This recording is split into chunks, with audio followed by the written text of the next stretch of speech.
चकमा हाजों का जो सर पे हम लोग का प्रॉब्लम रखा हुआ है। चकमा का जो हेड है, किंग है, वो गया ना दिल्ली में, जवाहरलाल नेहरू जी से मिलने गए थे। अब नेहरू जी उस समय इतना बड़ा नेता था, टाइम नहीं है, क्योंकि उसके लिए हिंदू मुस्लिम पाकिस्तान इंडिया इतना बड़ा इशू में उलझा हुआ है। कहाँ चित्तागांव जैसे एक छोटा जगह से चकमा लीडर आया, वो पता भी नहीं चकमा कौन है, और बेचारा वो चकमा लीडर लोग रुका, बोला कि हम लोग बुद्धि से हम लोग इंडिया के साथ रहना चाहते हैं, क्योंकि एज पर एग्रीमेंट ये था कि जो मुस्लिम मेजोरिटी है वो पाकिस्तान बनेगा। तो दो जगह बना, वेस्ट पाकिस्तान, ईस्ट पाकिस्तान जो बांग्लादेश है, और बाकी जो है हिंदू सिख क्रिश्चियन बुद्धिस्ट जैन सब इंडिया रहेगा, ये बात था। तो चित्तागांव में ये मेजोरिटी थी, ये लोग बुद्धिस्ट है, बोला हम लोग तो बुद्धिस्ट है, हम लोग तो इंडिया में रहेगा। लेकिन नेहरू जी के पास टाइम नहीं था, तो एक नेहरू जी उसको टाइम नहीं पाया, और बेचारे वो चित्तागांव जो है वो चकमा लोग पाकिस्तान बन गया, और बाद में वहां प्रोसिक्यूशन हुआ, भगाया मार के, और ये रिफ्यूजी होके हमारा यहां में आ गया।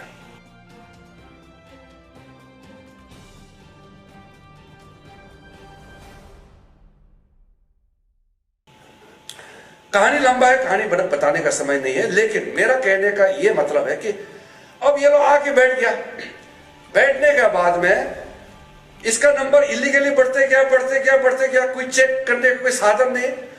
उल्टा हमारा अरुणाचल में जो नेफा था यहां आकर के बैठा, और सुप्रीम कोर्ट में, हाई कोर्ट में, या गवर्नमेंट ऑफ इंडिया या बाहर में अरुणाचल को ही विलेन मानता था।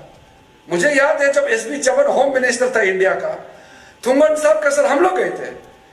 आप सोचिए, थुंगन साहब minister of state urban development थे, मैं थुंगन साहब का आशीर्वाद लेने गए थे परसों नरसों में।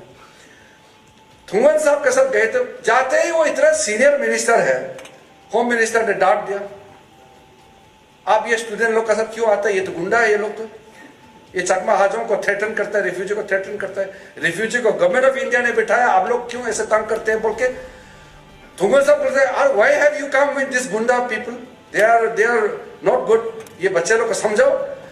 उल्टा हम लोग का जमीन में रिफ्यूजी आके बैठा, और हम लोग कोई गुंडा बोल रहे हैं, और अरुणाचल को विलेन बना रहा है। यानी कि हमारा कोई ऐसा नहीं था जो देश को चलाने में उस कुर्सी में बैठने वाला। आज तो आपका एक एमपी कम से कम उस कैबिनेट में बैठा है जो अरुणाचल के लिए कभी भी अंधाधुंध कुछ ऐसा फैसला कर नहीं सकता, क्योंकि मैं बैठा हूं। तो उस समय हमारा कोई था नहीं कैबिनेट में, नेहरू जी का संपर्क में इस लेवल का था नहीं, तो बस रिफ्यूजी को आके डंप कर दिया। लेकिन उससे बड़ी बात क्या है, 96 में गुवाहाटी हाईकोर्ट में हियरिंग हुआ, और गुवाहाटी हाईकोर्ट ने, आप पढ़ा होगा, आप लोग जो एडवोकेट लोग तो मालूम है, बाकी लोग पढ़ सकते हैं, सिंपल है, मैंने पढ़ा है, और कड़ी शब्दों में कहा है कि ये रिफ्यूजी जो चकमा हाजों, इन लोगों को अरुणाचल में ही बैठना देना है, अरुणाचल में इनको सिटीजनशिप देना है, ऐसा कोर्ट ने कह दिया। और जब मैं मिनिस्टर ऑफ स्टेट होम था 2015 में, सुप्रीम कोर्ट ने और एक स्टेप ऊपर जाकर के कह दिया, 3 महीने के अंदर में आप ये सारा जो चकमा हाजों है उसको अरुणाचल में ही सिटीजन देना है, अरुणाचल का ही होगा, ऐसा ऑर्डर दे दिया। और उस मैंने जोश में, क्योंकि है तो मैं मंत्री है, बोल नहीं सकता है जुडिशरी के खिलाफ, लेकिन मैंने एक स्टेटमेंट दे दिया जो काफी कंट्रोवर्सी भी हुआ। मैंने कहा कि ये जजमेंट इंप्लीमेंटेबल नहीं है, तो बाद में कंट्रोवर्सी हुआ, लेकिन मैं एज एमपी उसमें रिएक्शन किया था। तो जब सुप्रीम कोर्ट कोई चीज को जजमेंट दे देता है, रूलिंग दे देता है, तो वो लॉ ऑफ द लैंड बन जाता है। कानून एक पार्लियामेंट असेंबली से बनता है, या सुप्रीम कोर्ट का ऑर्डर या सुप्रीम कोर्ट का कोई जजमेंट है, वो लॉ ऑफ द लैंड बनता है।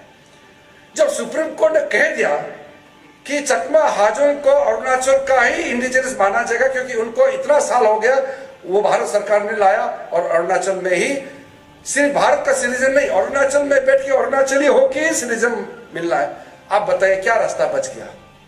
जब सुप्रीम कोर्ट ऑफ इंडिया ने ये जजमेंट दिया, तो एक ही रास्ता बचता है उस जजमेंट को हटाने के लिए, पार्लियामेंट का एक्ट।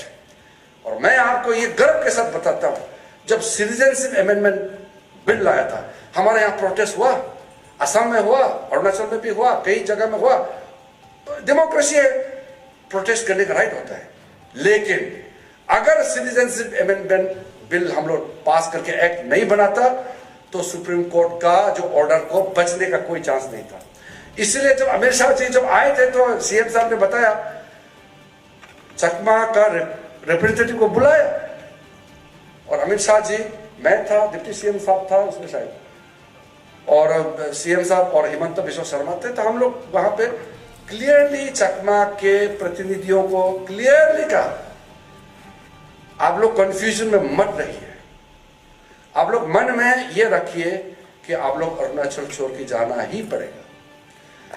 आप लोग को कहीं भी रखेगा लेकिन सम्मान से रखेगा, इज्जत रखेगा। और 2014 से पहले जो भी आया है, रिलीजियस परसिक्यूशंस आया है, माइनॉरिटी पाकिस्तान, इंडिया, अफगानिस्तान, पाकिस्तान और बांग्लादेश अफगानिस्तान से, उसको सिटीजनशिप देने का एक्ट पास हुआ है, बाद में नहीं, 2014 से पहले जो भी आया है। तो आप लोगों को इंडिया में सम्मान से रखेगा, लेकिन आप लोग अरुणाचल प्रदेश में नहीं बैठ सकता है। ये कानून एक्ट पास हो गया है पार्लियामेंट में। इस तरह से अरुणाचल को बचाने के लिए नरेंद्र मोदी सरकार ने काम किया है।